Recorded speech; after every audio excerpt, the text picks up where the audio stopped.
కానీ first time folk వాళ్ళందరూ కలిసి ఒక ప్రెస్ మీట్ కూడా పెట్టడం జరిగింది. మా మీద బురద జల్లకంటే అందరిని కలపకండి అని. జానులేరి కానీ మన శేఖర్ వైరస్ కానీ చాలా మంది వచ్చారు. దానికి అంటే ప్రెస్ మీట్ పెట్టడానికి ఎందుకంటే వచ్చే రాబోయే తరం కానీ వేరే వాళ్ళకి ఎఫెక్ట్ కావద్దనే ఉద్దేశంతో ప్రెస్ మీట్ పెట్టడం జరిగిందా సార్? వాళ్ళు పెట్టారు ఎందుకంటే ఫోక్ ఇండస్ట్రీకి బ్యాడ్ నేమ్ రావద్దని రియాక్ట్ అయ్యారు. తప్పులేదు కదండి. శేఖర్ వైరస్, జాన్లేరి వాళ్ళందరూ కలిసి ఇట్లా మాకు మచ్చ తీసుకోవాలి, దానికోసం మేము ఫుడ్, వాళ్ళు కూడా తప్పుగా వచ్చారు కదా మా మీద మచ్చ బురద చల్లుతున్నారని పెట్టారు. దానికి కూడా మీరు అందరూ వాళ్ళు ఇలా చేశారు అది ఇది అంటున్నారు, తప్పు కదా. వాళ్ళ వ్యక్తిగతంగా వాళ్ళు పెడతారు, పెట్టి చెప్తున్నారు. అంటే ఏమంటున్నారు అంటే ఫోక్ ఇండస్ట్రీ గురించి ఎవరు మాట్లాడారమ్మా, అక్కడ జరిగిన ఇష్యూ గురించి మాట్లాడారు, మీరు ఎందుకు ప్రెస్ మీట్ పెట్టారు అన్నది జానులేరి కానీ చాలా మంది వీడియోస్ చేసి పెడుతున్నారు. అయితే జానులేరిని ఎందుకు కూర్చున్నారు? జానులేరి ఫస్ట్ నుండి డే 1 నుండి చాలా కష్టపడి అమ్మాయి కూడా పైకి వచ్చేది. ఇప్పుడు ఆడపిల్లలే అండి, ఆమె అని కాదు ఇంకా చాలా మంది ఉన్నారు, మస్తు సక్సెస్ అయ్యి కష్టపడి ఒక పేరు తెచ్చుకున్నారు. వాళ్ళు రియాక్ట్ అయింది అమ్మాయి అంటే రియాక్ట్ ఎందుకంటే కొన్ని వీడియోస్ వస్తున్నాయి ఇట్లా ఫోక్ల కమిట్మెంట్ అడుగుతారు, ఫోక్ల కమిట్మెంట్ అంటే తప్పుగా మాట్లాడుతానని చెప్పింది తప్ప వేరే విధంగా లేదే. ఆమె బాధపడుతుంది, ఆమె ఏడుస్తుంది, ట్రోల్ చేస్తున్నారు. మాట్లాడారు జాన్లేరికి మాకు చాలా మంచి ఒక ఫ్రెండ్స్, ఒక అన్న అంటది, మంచి అమ్మాయి. ఆమె అట్లా ఒక మగోళ్ళ లెక్క ఆమె ఇండస్ట్రీకి కష్టపడి ఆమె ఒక డీలో విన్ అయింది. ఆ అమ్మాయి కష్టపడ్డది. ఏడా బ్లేమ్ చేస్తారని వాళ్ళందరూ మీటింగ్ పెట్టుకున్నారు, దేనికి బ్లేమ్ కావద్దనే పెట్టుకున్నారు కదా. కానీ ఆయన చెప్తున్నారు ఇప్పుడు మీకు అసలు ఫోక్ గురించి మాట్లాడలేదు, మీరు ఎందుకు ప్రెస్ మీట్ పెట్టారు. వాళ్ళ డాన్సర్ యూనియన్ ఉందండి, మాకు folk producer union, all round union, మేము కూడా ముందు చాలా పెద్ద మీటింగ్ పెట్టుకుంటాం, త్వరలో అన్ని చేస్తున్నాం 100%. ఇంకో 4-5 రోజుల పెద్ద భూమి అయితే చూడండి, ప్రెస్ మీట్ పెడుతున్నా నేనే, అందరిని పిలిపిస్తా, ఫోక్ వాళ్ళు అందరిని పిలిపిస్తా, వచ్చేటోళ్ళు వస్తారు, పోయేటోళ్ళు పోతారు. మంచి మీటింగ్ పెట్టి మంచిగా ఉందాం, అందరం కలిసి చేద్దామని అందరం కలిసి చేయాలి. మా ఒక్కరు సొంతం కాదు కదండి, నేను కార్యకర్తనే, నేను ఒక ప్రొడ్యూసర్, నేను ఒక డైరెక్టరే, నేను ఒక ఆల్రౌండర్ ఆర్టిస్ట్. నా ఒక్కరిది కాదండి, ప్రతి ఒక్కరిది. ఎవరు వచ్చినా స్వాగతిస్తాం ఫోక్ ఇండస్ట్రీలో. దీన్ని బురద చల్లొద్దు, బయట వాళ్ళు ఎవరు పని లేని వాళ్ళు ఇట్లాంటి బురదలు చల్లుతారు కావచ్చు, కానీ ఒక్కటే చెప్తున్నా అండి, వాళ్ళు ట్రోల్స్ చేసే వాళ్ళు కూడా నిజాలు తెలుసుకొని చేస్తున్నారు. తెలియని ఎవరు ట్రోల్ చేయరు, వాళ్ళకి కొంచెం అవగాహన ఉంది కూడా ట్రోల్ చేస్తారు. వాళ్ళకి ఎవరికి సందు ఎందుకు ఇవ్వాలండి? అవును, అట్లా. ఓకే, ఇప్పుడు ఈ ఈశ్వర్ సాయి కేసుకు వచ్చేస్తే మాధురి 6 లక్షలు ఇచ్చిందని విన్నాము. దాన్ని డైవర్ట్ చేయడానికే మొగలు ఎవరైతే ఈశ్వర్ సాయి శరణ్ ఇద్దరు వైఫ్ అండ్ హస్బెండ్ ఇది నాటకం ఆడి ఆమెను ఏదో రకంగా బుక్ చేద్దామని అనుకుంటారు. చాలా మంది కామెంట్స్ చెప్తున్నారు, కొంతమంది చెప్తారు. ఇది ఎంతవరకు నిజం కావచ్చు? ఇచ్చిందంటారా 6 లక్షలు? 6 లక్షలు ఇచ్చిందని నాకు కూడా తెలిసింది. ఆ పైసలు ఎగ్గొట్టడానికి ప్లాన్లు చేస్తానని చెప్తుంది. అది ఎంతవరకు కరెక్ట్? ఎంతవరకు కరెక్ట్ ఉంటుందండి? అట్లా ఎవరు అట్లా చేసుకోరు. అంత రియాలిటీగా ఒక అబ్బాయి, ఆయనే మైండ్ షాక్ అయిపోయింది. అబ్బాయిది మంచి వ్యక్తి, నాతో మాట్లాడాడు అబ్బాయి. అతను ఈ కావాలని కాదు, అమ్మాయి కూడా కావాలని కాదు, ఎక్కడో కెమిస్ట్రీ కుదిరింది.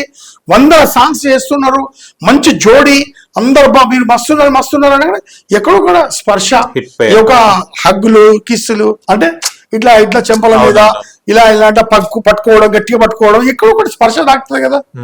చాలా మంది మీ ఇద్దరు జోడి బాగుంది, రీల్స్ బాగా చేస్తున్నారు, మస్తు వాళ్ళు కూడా ఊహించుకుంటారు, అరే అమ్మ మా ఇద్దరు జోడి బాగుందట, మస్తు పైసలు సంపాదించుకోవచ్చు, మా ఇద్దరం ఒకటైతే అని. తప్పు కాకుండా అతను ఏం చెప్పిండో, నా భార్యకు నాకు గొడవలు అవుతారే విడాకులు ఇస్తా అని చెప్పిండేమో, ఈ అమ్మాయి నమ్మిందేమో, ఇవన్నీ ముందుకు తెలుస్తాయన. కానీ మాధురి అంత నీచంగా ఎందుకు మాట్లాడారు వీళ్ళు? అంటే వచ్చి భర్తను పోగొట్టుకొని తీసుకొని వెళ్ళిపోవాలంటే మొత్తం మాధురి పైన ఫోకస్ చేసేసి ఆ అమ్మాయి వీడియో తీసే అమ్మాయి దీనికోసమే వీఆర్ వెయిటింగ్ ఫర్ ఏదో సంథింగ్ అంటే క్యాప్షన్ ఫస్ట్ ఒక లైన్ వేసే వీడియో స్టార్ట్ చేస్తుంది, కొట్టు అని చెప్తుంది, సంపు అని చెప్తుంది. ఎందుకు వైఫ్ కన్నా ఆమె రియాక్షన్ ఎందుకు? అందరు కలిసి ఇప్పుడు ఆమె కోసం సెర్చ్ చేస్తారు, గూగుల్లో సెర్చ్ చేస్తారు, మీడియాలో సెర్చ్ చేస్తారు, పోతారు అందరూ ఒకటే పోతారు. ఆడవాళ్ళు మహిళా సంఘాలు పోయి నువ్వు ఆడదానివే కదమ్మా, ఎందుకు ఇట్లా చేసినావు, వాళ్ళ భార్యకు లేదు బాధ నీకెందుకు, ఎంత సొంత భర్తలుగా చేస్తున్నావా, అవదు కదా. ఎందుకంత రియాక్ట్ అవ్వడం? ఎవరికైనా కోపం వస్తుంది ఆ మాటలు ఏంటంటే కొన్ని కోట్ల మంది రీల్ చేస్తున్నారు. మళ్ళీ విశాల్ విశాల్ చూడు విశాల్ ఏంది ఇది వీళ్ళిద్దరు చేసుకుంటారు చూడు. ఏంది విశాల్ ఎవడు అసలు? విశాల్ బయటికి రా అసలు, నన్ను తీసుకోవాలంటే విశాల్ ఎవరు? విశాల్ ఎవరో బయటికి రావాలి. ఇదంతా ఎట్లా నీకు ఇన్ఫర్మేషన్ వచ్చింది, ఎవడిచ్చిండు, ఇవన్నీ బయటికి వస్తాయి. ఒక్కొక్కరు లోపల పోతారు, కంపల్సరీ చూసుకో. కాదన్నా ఇప్పుడు మాట్లాడుకుంటే అయిపోయేది. ఇప్పుడు ఆమె ఒక ఇంటర్వ్యూలో కూడా శరణ్య గారు ఎవరైతే ఈశ్వర్ సాయి వాళ్ళ వైఫ్ కూడా ఏమంటుందంటే, ఆ వీడియో ఎలా పోయిందో నాకు తెలియదు అంటుంది, నా మీడియా వాళ్ళు ఇలా చేస్తున్నారు అంటుంది, ఆపంది అంటుంది. ఫస్ట్ వీడియో తీసి రచ్చరచ్చ చేసి మీడియా వాళ్ళు పెట్టేనని ఈమె ఫోన్ తీసేటామె అంటుంది, ఈమె కూడా అని వెళ్ళిపోయింది. అంతే కదా, మళ్ళీ ఇద్దరు మాట్లాడుకుంటే అయిపోతుండే కదా. అంత నీచంగా మాట్లాడుతున్నారు. ఇప్పుడు ఆవేశంలో వాళ్ళ భార్య అక్కడ చేసింది కావాలని, అది అట్లా అంత రియాక్ట్ గారన్న. ఒక భర్త ఇంకో ఆడదాంతో దొరికితే ఎవరికైనా కోపం వస్తుంది. ఆ అమ్మాయి తరపున మనం కూడా ఆలోచించాలి. ఇక్కడ పక్కకు ఉన్నది కామెంటరీ చెప్తాను చూడ, ఆమె వల్ల ఆమెకి ఏం చేయాలో తెలుస్తుంది, ఈమె ఇస్తుంది గైడ్లైన్స్, ఇంటి ఇస్తుంది. ఆమె అది మీడియాలో పెట్టుమని కూడా ఆమె ఫస్ట్ చెప్పలే. ఈమెనే అందరికి షేర్ చేస్తానా అది ఇది అంటే, శేఖర్ వైరస్ కు షేర్ చేయి పాపం ఆయన చెప్తారు. ఇంకోటి ఏంటంటే వాళ్ళు ఆమెను పట్టుకోగానే చేయనుండే, తప్పు చేసారు, ఇప్పుడు ఆలోచిస్తున్నారు. అదే కదా, ఇప్పుడు ఏం ఆలోచిస్తున్నారు? భర్త రేపు షూటింగ్ చేస్తే డబ్బులు వస్తాయి, ఈ అమ్మాయి షూటింగ్ చేస్తే డబ్బులు వస్తాయి. అయ్యా వాళ్ళ లైఫ్ లో ఏమైతాయి? ఇప్పుడు బయటికి పోతే ఆదరిస్తారా ఆదరయ్యారా అనుకుంటున్నారు. ఇస్తాం, ఆదరిస్తాం తప్పకుండా. మాధురి రాథోడ్ని 100% నా సాంగ్ అన్నట్టు మా సాంగ్ కూడా చేసింది. డీలో పండు చేసిండు, మా టీవీలో చేసింది. మా సాంగ్ హిట్, పెద్ద సాంగ్. ఇప్పుడు నెక్స్ట్ వాళ్ళతో ఇద్దరితోనే షూట్ చేయబోయినా. ఎవరితో? మాధురి రాథోడ్తో ఈశ్వర్ సాయితో సాంగ్ ఉండే. ఇంతలో ఇది అయిపోయింది. ఇప్పుడు మనం అన్ని భూతత్వం పెట్టుకొని చూస్తాం, ఎవరెవరికి ఏం నడుస్తుందో మాకు తెలుస్తుందా? మన పొజిషన్ మనకు ఉంది. తెల్లాళ్ళైతే 100 టెన్షన్లు, సాంగులు వచ్చినాయా పోయినాయా అవన్నీ ఉంటాయి. అలాంటప్పుడు ఎందుకు ఇట్లా? అదే కాబట్టి పర్సనల్ విషయాలు ఫోక్ కి రుద్దద్దు. నిజంగానే ఫోక్ సంబంధం లేదు, వాళ్ళ ఫ్యామిలీ ఇష్యూ బయట చూసుకోవాలి.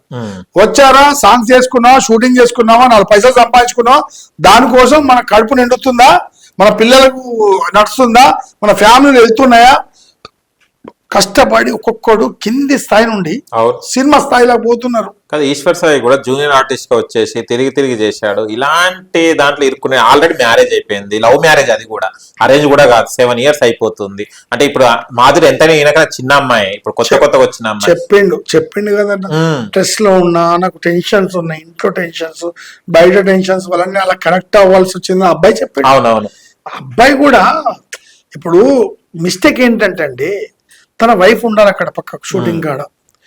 ఎవరన్నా ఒకరు ఉంటే, రెస్పాన్సిబిలిటీ పర్సన్ ఉంటే ఏమైతుంది, అక్కడ కనెక్ట్ గారు. అయ్యో వీళ్ళు చూస్తారు, వాళ్ళు చూస్తారు, భయం ఉంటుంది.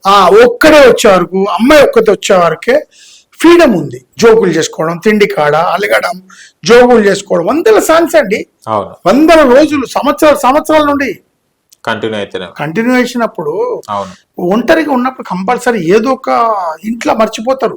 పెళ్లి అయిందా, పెళ్లి కాలేదా, ఇవన్నీ ఆలోచన రాదు వాళ్ళకి ఆ మూమెంట్ లా. కాబట్టి వాళ్ళు ఇద్దరు అట్రాక్ట్ అయ్యారు. ఆయనకున్న టెన్షన్స్ కి అట్రాక్ట్ అయ్యాడని చెప్తున్నాడు, ఆయన ఒప్పుకున్నాడు కదా. అందుకే మాధురికి ఏం చెప్పిండో ఏమో తెలియదు. ఆమె ఇప్పుడు బయటకు వచ్చినాక మొత్తం కంప్లైంట్ పెట్టిందంట. అందరు పోతారు లైన్ గా. గట్టిగా ఉంది ఇప్పుడు మాధురి, మళ్ళీ చూపెడుతుందా? గట్టిగానే ఉంటారు కదా. ఆమె పక్కకున్న వాళ్ళు ఊకోరు కదా. అవునవును, ఆమె వెల్ విషర్స్ ఆమె చెప్తారు.